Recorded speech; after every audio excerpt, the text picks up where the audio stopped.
Hello viewer, it's a design making video tutorial where you can make the different designs and the shapes to generate it. Then there we have the option of creating the shapes into it. So let's generate the further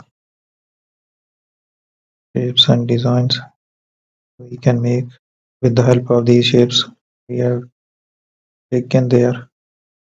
Now we will make the other shape into that to make a proper design with that one. Also we have that elliptical shape. Then create the different shapes. So here now we have